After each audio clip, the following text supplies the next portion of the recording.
Gloria a Jesús. Dios es bueno. Y damos gracias a Él por su misericordia y el amor que sigue manifestando en favor de cada uno de nosotros. Y tenemos suficientes razones, hermanos, para darle alabanza y gloria al Señor.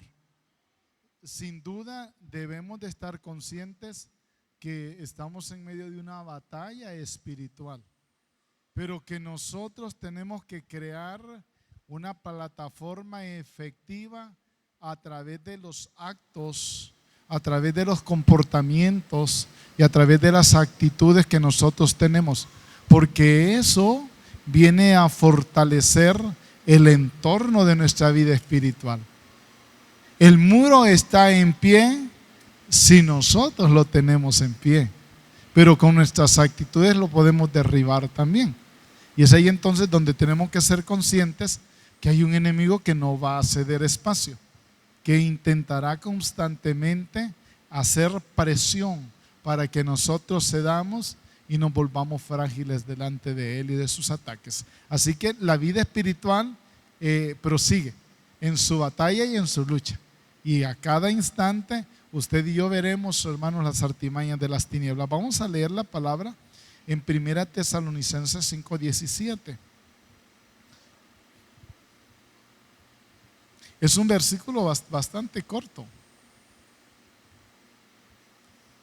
Se lo sabe de memoria quizá, pero tiene una gran verdad para nosotros. Primera carta del apóstol Pablo a los tesalonicenses, capítulo número 5, versículo número 17. Leemos la palabra para la gloria del Padre, del Hijo y del Espíritu Santo. Orad sin cesar. Orad sin cesar. Tomen asiento, hermanos. El tema de la oración pareciera para algunos como que fuera un tema trillado, demasiado repasado, ajado de tanto tocarlo. Pero en realidad, mis hermanos, es lo que le ha dado sentido a la vida espiritual de la iglesia del Señor en estos 2 milenios de existencia. Un hombre y una mujer sin oración es una presa fácil del enemigo. Y por esa razón es que el apóstol Pablo trae ese planteamiento: orad sin cesar. Sin cesar es sin detenerse, sin parar. Aquellos que pueden preguntarse cómo va a ser eso entonces, tienen que pensar en que la acción de la oración no tiene un formato estipulado, un lugar específico, un templo especial para poder hacerlo. Porque la vida de oración es una experiencia que tenemos que llevar donde vayamos, hermano. Así como usted no puede dejar abandonado a Jesús en el templo, se queda Jesús encerrado acá en el templo y usted se va sin él. Eso es imposible si es cristiano y ha nacido de nuevo. Así también su vida no puede funcionar si no está orando, hermano. Mire, la trampa que el enemigo ha utilizado con tantas personas en nuestro entorno, y lo voy a decir más específicamente acá en nuestra congregación, ha radicado en el descuido de la vida de oración. Y aunque no pareciera al inicio cuán diferente se vea el estado, paulatinamente la condición de firmeza espiritual va en decadencia. Va en decadencia.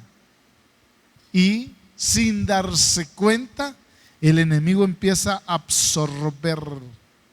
El enemigo empieza a quitar las fuerzas. El enemigo empieza a debilitar la vida espiritual de un hombre y de una mujer que se descuidó en su vida de oración. No podemos estar pensando en un hombre o en una mujer firme espiritualmente hablando, que viva espiritualmente en victoria por mucho tiempo, si no está orando. Si no está orando, es imposible, hermano. Si no fuese así, entonces Jesús se equivocó. Pero si Él recomendó, si Él instó, si Él motivó, si Él animó, no solamente con sus palabras, con sus enseñanzas, a que nosotros orásemos, sino que lo hizo a través del modelo que Él nos dio, es razonable entonces que nosotros comprendamos la importancia que le consideró a Él que usted y yo orásemos. Ahora, es bueno que nosotros pensemos que tanto nosotros dedicamos en nuestra vida a orar, a clamar, a buscar la presencia del Señor. ¿Nos desconectamos del Señor? ¿O estamos conscientes de la importancia de estar en esa comunión permanente, perenne y constante con nuestro Dios? Es sumamente esencial, hermano, que usted y yo podamos pensar. Así como un hombre no puede vivir tanto tiempo sumergido debajo del agua, así también usted y yo no podemos vivir tanto tiempo sin orar. Sin orar. Algunos de repente tienen en su experiencia física mayor capacidad para poder estar sumergido debajo del agua. Algunos son segundos, otros logran hasta minutos, pero no pueden vivir toda una vida debajo del agua. No pueden. De repente algunos pueden lograr tener una pequeña estabilidad en su vida personal sin orar, pero paulatinamente el tiempo va pasando, se va notando la decadencia, se va notando la falta de oración, hermano. Se va notando. Y nosotros podríamos decir que no nos dimos cuenta. No, si usted sí se da cuenta, hermano.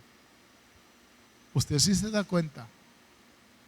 Cuando usted empieza a bajar su potencia de oración, su experiencia de oración, que no le invito a que lo pruebe, pero si ya en algún momento dado ya lo probó, sabe lo que eso significa, sabe cómo después de algún tiempecito de estar sin oración empezó a reaccionar, por ejemplo, en su carácter. De una manera que usted mismo dice, ¿qué es lo que me está pasando? Si esto yo ya lo tenía controlado, ya no reaccionaba de esta manera. ¿Qué me está pasando que estoy reaccionando como el antiguo? Como aquel que no te conocía. Y entonces ahí es bueno que nosotros revisemos que uno de los ingredientes que con más facilidad nosotros abandonamos es la vida de oración, hermano. Usted puede estar yendo a un templo, aún puede estar leyendo la Biblia y dejar de orar. No, dice, yo estoy leyendo la palabra. No, yo voy al templo. Y ahí en ese templo todo es oración. Entonces yo ahí oro. Al inicio oran, a mitad oran, después oran, de ahí vuelven a orar. Y ahí, entonces es suficiente para mí. Pero usted y yo debemos tener una intimidad personal con el Señor. Se requiere, se necesita. Usted y yo estamos viviendo un ambiente no saludable, hermano. No saludable. Un entorno no fácil. La vida de la sociedad es tan, pero tan decadente, mis hermanos, que el hombre va perdiendo el poquito de temor. El poquito de temor que en algún momento pudo haber tenido. Me estoy refiriendo a temor a Dios. Lastimosamente, la sociedad nuestra cada día va en decadencia. Cada día va en decadencia, decadente. Cada día más y más al suelo, más al suelo, más al suelo. Estaba leyendo cómo en la inauguración de los Juegos Olímpicos se hizo una parodia de la Santa Cena, una burla a la Santa Cena, prohibiendo manifestaciones religiosas y aún símbolos que consideraban ellos como una manifestación religiosa, prohibida terminantemente, permitiendo que hombres participaran como mujeres.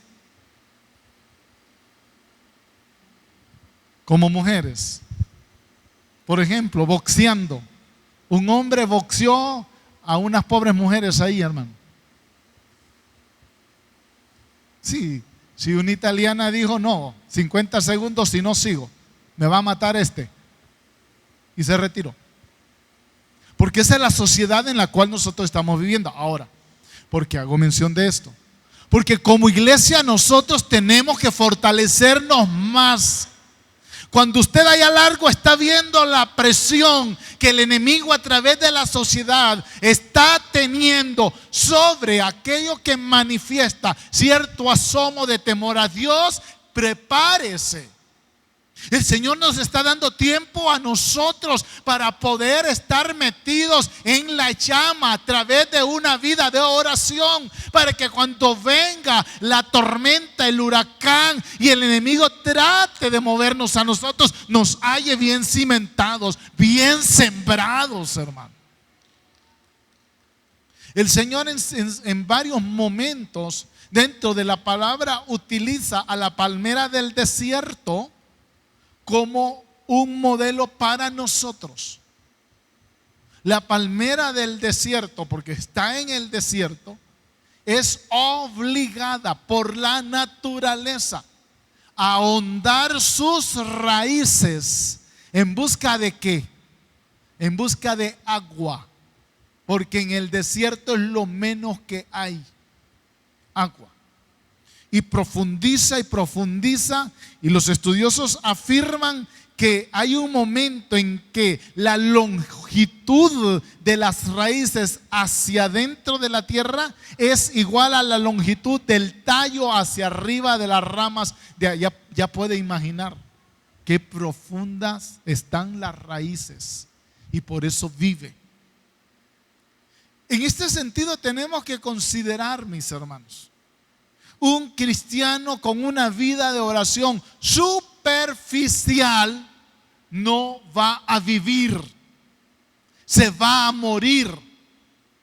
Hasta ahora hemos tenido nosotros un entorno, un ambiente quizá que se nos ha facilitado para decir, es cristiano, no hay ningún problema. Pero habrá un momento donde la presión de las tinieblas va a venir más fuertemente. Y el objetivo del enemigo es hacerle caer, apartarle de la gracia del Señor. Y solamente buscando la presencia del Señor, cada uno de nosotros nos vamos a afirmar y ensanchar en nuestra vida espiritual. Por eso tenemos que ver, hermanos, nuestra común intimidad con el Señor como algo que vale la pena, que es importante, que es esencial, que tenemos que cuidarla para que el enemigo no gane ventaja en medio de cada uno de nosotros. Y aunque traiga sus trampas, artimañas, mentiras y engaños, usted se va a hallar firme. Y el enemigo no va a hallar ventaja en su vida. Por eso es que nosotros tenemos que estarnos cuidando, y no importa el tiempo en el cual usted haya conocido al Señor, no podemos descuidarnos. Usted y yo podemos decir, hermanos, yo hace tiempos conozco al Señor, ¿cómo me voy a apartar? Sí, es fácil, solo descuide su vida espiritual. Descuide su intimidad con el Señor, descuide su vida de oración y después platicamos. Usted se va a dar cuenta cómo el enemigo halló ventaja en su vida. Sé que en algún momento usted o algunos de ustedes pueden haber tenido sus bajos, sus abismos. Haga un recuento y una pequeña revisión. Cómo estaba su estado espiritual, su intimidad con el Señor en ese hoyo profundo en el cual había caído. No había ni siquiera interés quizás por hacer la voluntad del Señor y querer buscarle. He ahí entonces la razón por la cual estaba en ese estado. El enemigo lo que está buscando es hacer que su vida se absorba en otras cosas que no son elementales, que no son importantes, que son pasajeras, que son vanas, que en esta tierra tal vez tienen validez para el ser humano, pero que no tienen valor para una eternidad. Y a usted y a mí nos debe interesar la eternidad, no lo que este hombre diga, no lo que esta tierra diga, no lo que esta sociedad diga. Usted y yo tenemos que pensar en nuestra eternidad. Por tanto, yo debo pensar qué estoy haciendo con mi vida espiritual entonces. ¿Cuánto yo oro? ¿Cuánto yo busco la presencia del Señor? Porque una cosa es que usted profese ser cristiano, pero no tener intimidad con el Señor. Una cosa es que diga que usted es cristiano, pero no tener comunión íntima con Dios. Y a través de la oración es que nosotros establecemos una comunión íntima con el Señor. No es posible que nosotros estemos cayendo en lo normal. Cristianos de nombre, cristianos nominales. Me congrego en tal parte, voy a tal parte, míreme la Biblia. No, enseñe el estilo de vida que tiene, la forma de vida espiritual que tiene, cómo usted está relacionándose. Mira, por ejemplo, una de las cosas que ha influenciado nuestra sociedad es el pensamiento filosófico del humanismo. El humanismo ha hecho que el ser humano vuelva la importancia hacia sí mismo, hacia él. ¿Cómo está? ¿Cómo se encuentra? A la muchacha la para delante del espejo y le dice: mira qué hermosa estás, pero te verías mejor si te pusieras esto. Se para el muchacho delante del espejo y le dice: mira cómo te cuelgan los pellejos de los brazos, pero si fueras al gimnasio noche y día, ya te digo cómo te verías. No vayas al culto, que es el mejor tiempo donde te va a atender el entrenador. Ahí es donde más tiempo tiene él. Vete para allá y ya vas a ver Mister Honduras. Entonces descuidamos lo esencial por lo vano, lo importante por lo pasajero. Despreciamos y descuidamos la vida que realmente tiene sentido, tiene razón de ser.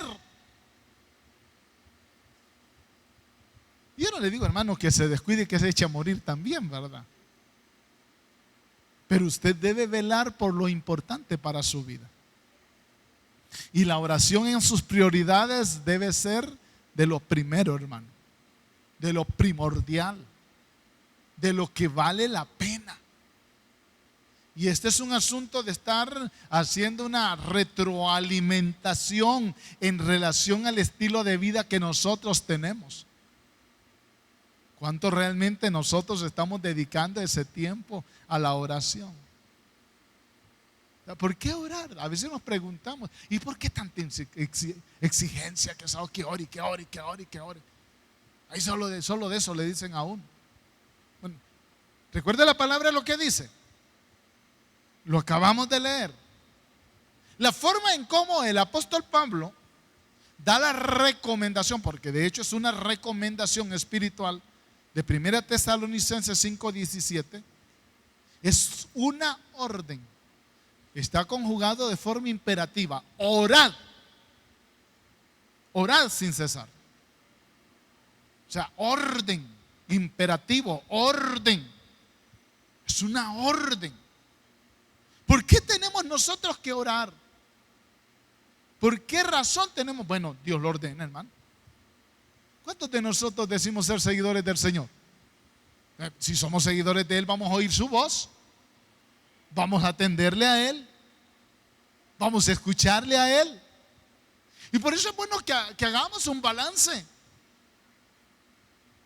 de aquello a lo cual usted le dedica tanto tiempo y no es espiritual y no tiene nada que ver con el Señor, y la vida de oración que usted tiene, la vida de oración que usted experimenta.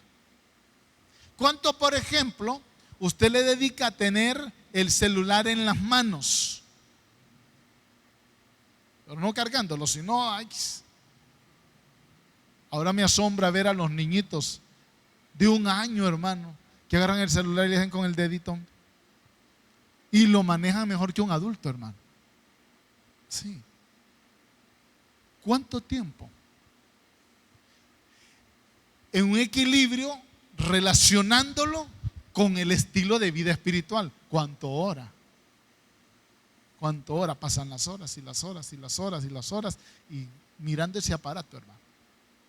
O cuánto está en las redes, no con ese aparato, en la computadora, por ejemplo. Y pasando, y va de reírse, y va de ver cosas, y va de ver. Es que mira qué chistoso lo que ponen aquí. Y juá, y ríe, y viera que, y mire que fulano, y viera la publicación que hizo la hermana fulana, y viera la publicación que hizo el hermano mengano. Usted no se imagina lo que fulano publicó. Ahora piense cuánto dedica a la oración. ¿Cuánto tiempo? Haga un recuento. Si le encanta ver esas cosas, mire el reloj cuando va a empezar. Y luego de pronto sacúdase un poco, despabilese y vuelva a ver el reloj. Va a decir, se va a asustar. Se va a asustar. Porque la carne está enajenada, la carne está hipnotizada. Y como a la carne no le gusta orar, entonces le fascina estar ahí, en cualquier cosa que le distraiga de los asuntos espirituales. Ahora, Dios dice que nosotros tenemos que orar. El apóstol Pablo lo plantea de forma imperativa, como una orden, como una amonestación. Usted va a leer muchas que a través del apóstol Pablo el Señor nos da. Por ejemplo, el apóstol Pablo dice, dad gracias en todo. Orden.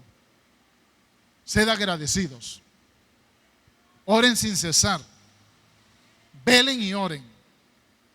Como usted puede ver, todos estos aspectos están manifestados de forma imperativa. Una orden. Oren al Padre. El planteamiento tiene que ver con la acción que nos obliga, que nos presiona, que nos ordena. Háganlo.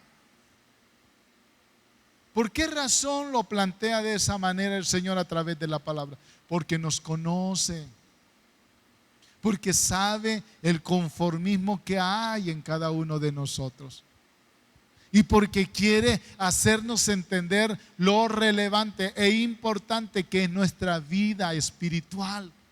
Porque el Señor sabe que cuando nosotros dedicamos tiempo a orar y a clamar, la vida vuelve a ser diferente y distinta. Piense cuánto tiempo le ha dedicado a la vida de oración en su experiencia personal, en su vivencia personal. Y aquí cada uno de nosotros tenemos que ser analíticos al verlo en cada uno de nosotros. Porque lastimosamente, hermanos, la mayoría están dedicando poco tiempo a oración, hermano. Poco tiempo a la oración. Aún más, hay cristianos, no estoy hablando de afuera, de acá, que no oran en el día. A veces hasta para alimentarse se les olvida darle gracias a Dios. Desde ahí entonces deduzcamos cuál es la condición espiritual en la cual puede encontrarse una persona. Porque muchas cosas están al revés dentro del hogar. Porque no es funcional. Dentro de la palabra son numerosas las órdenes de Dios para cada uno de nosotros, porque Él lo hace pensando en nuestro bienestar. Nunca el Señor le ha dicho a usted que haga algo como una orden porque le quiere torturar, porque le quiere ver mal, porque quiere verle triste. Al contrario, porque sabe que a través de eso nuestra vida espiritual se va a ensanchar, se va a fortalecer y vamos a permanecer sólidos. Porque Él se preocupa por nuestro estado, hermano. Creer, por ejemplo, que estar en tiempo de adoración es como tal, mirando, contemplando, o solo dirigiéndose a los que están subidos ahí, que vean que no estoy de acuerdo con lo que están haciendo. ¿Y qué ganancia tiene usted con eso? Dígame qué ganó con eso. Se está afectando en su vida espiritual más bien. Porque usted y yo tenemos que velar por nuestra vida. Tenemos que pensar en lo necesario de mi vida. Ahora, dijo que levantara la mano. No la estoy levantando. ¿Y qué gana usted con ponerse rebelde? ¿Qué ganó? Nada. Se dañó. Se afectó. Y al final, hermanos, terminamos siendo frágiles. Frágiles. Recuerdo que ya estando en el colegio, fue en primer curso en ciencias naturales, nos pusieron a hacer un pequeño experimento que ahora lo hacen en la escuela, de poner una semilla de frijol en distintos estados y ambientes. Uno en la oscuridad, otro metido en el agua, otro en buena tierra y en el sol. Y cada uno de ellos germinó de forma diferente. El de la oscuridad, hermano, un chirrioncito así bien largo, pero delgadito, hermano, y facilito de quebrarse. No echó ni hojas, sino aquel palito largo. ¿Sabe por qué? Porque estaba buscando la luz del sol. ¿Dónde está la luz del sol que te necesito?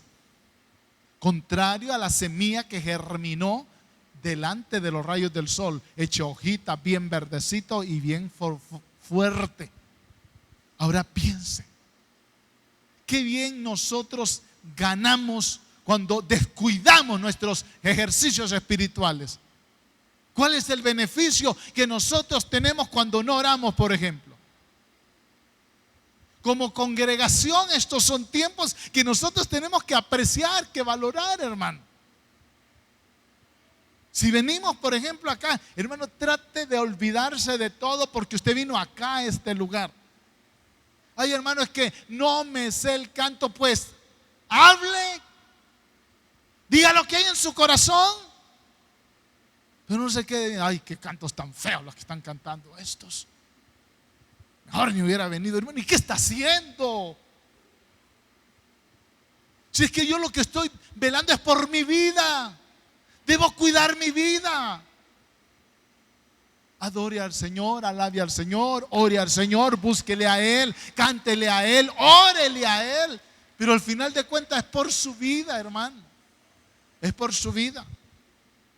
Cuando el Señor, por ejemplo, dice como una ordenanza, Hebreos 10:25, no se dejen de congregar, es por nuestro bien. Qué ganas de tenernos metidos ahí en ese templo. Ni aire acondicionado que hay siquiera, con estos calores tanto que suda uno. Es por su bien, hermano, es por su bien. Es porque allá solito otras cosas lo van a divagar, lo van a absorber, lo van a arrastrar. Y aquí por lo menos viene y con el apoyo del hermano que está clamando en un lado, o con el otro que está, entonces empieza a dice, no, tengo que orar. Y se va diferente.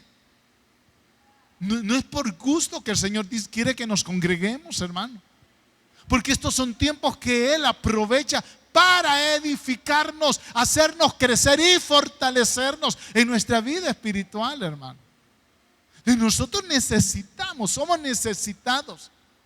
Noche y día, noche y día, noche y día, noche y día, mis hermanos. Noche y día. Debemos nosotros valorar el sentido de la responsabilidad que nos corresponde en relación a nuestra vida espiritual. Por eso, hermano, piensen, cuando a veces tenemos reacciones un tanto carnales, fuera de orden, revise qué está pasando con mi vida espiritual. Yo creo que es que me despisté. No le estoy dando el suficiente lugar, no le estoy dando la suficiente importancia a la vida de oración, de búsqueda del Señor. Por eso es que estoy así, como hoja seca, hermano, que un pequeño viento la levanta. Debemos nosotros estimularnos. Si seguimos hablando de esto es porque Dios quiere que nosotros podamos mantener palpitante nuestra vida espiritual. Porque nadie puede ser obediente a Dios sin vivir una vida llena de oración, hermano. Porque la obediencia nuestra al Señor pasa por la entrega, la búsqueda, la dedicación. Y si Él dice, ore, ore, ore, ore, es porque Él quiere que nosotros seamos edificados. Es porque Él quiere que fortalezcamos nuestra vida espiritual. Definitivamente usted no sabe a qué entorno, a qué ambiente cada día usted se va a enfrentar.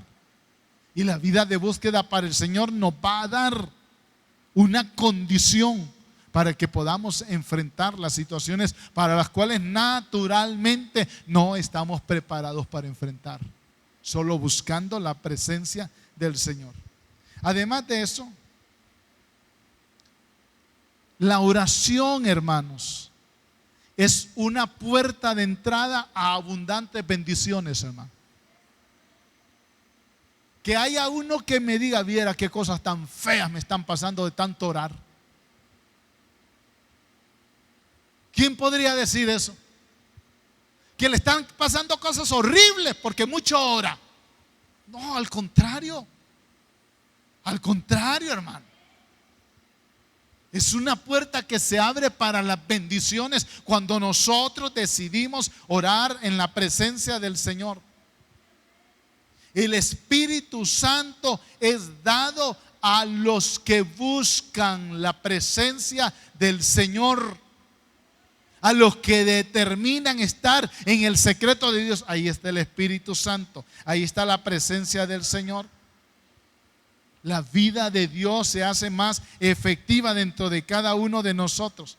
Porque cuando más buscamos la presencia del Señor, nuestro corazón se vuelve más sincero delante de Él, más transparente, más abierto. Porque ¿qué le vamos a esconder al Señor nosotros, hermano?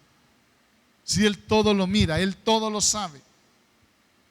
La oración de fe salvará al enfermo, dice, por ejemplo. Es una bendición que a través de la oración alcanzamos. Cuando oramos hay libertad. Cuando oramos se rompen cadenas. Cuando oramos hay vida nueva. Cuando oramos nosotros alcanzamos la gloria del Señor. Disfrutamos de la presencia de Dios. Cuando oramos tenemos tranquilidad. Cuando oramos tenemos paz. Cuando oramos conseguimos, hermano, tener acá dentro de nuestro interior ese fluir de la gloria de Dios. Por eso no podemos, hermano, abandonar la hermosa bendición que el enemigo quiere decir. ¿Sabe qué? Le dice el enemigo, ¿para qué oras? Mira lo que te ha pasado. No, sigas orando. Dígale, mejores cosas vienen. Dígale al diablo. No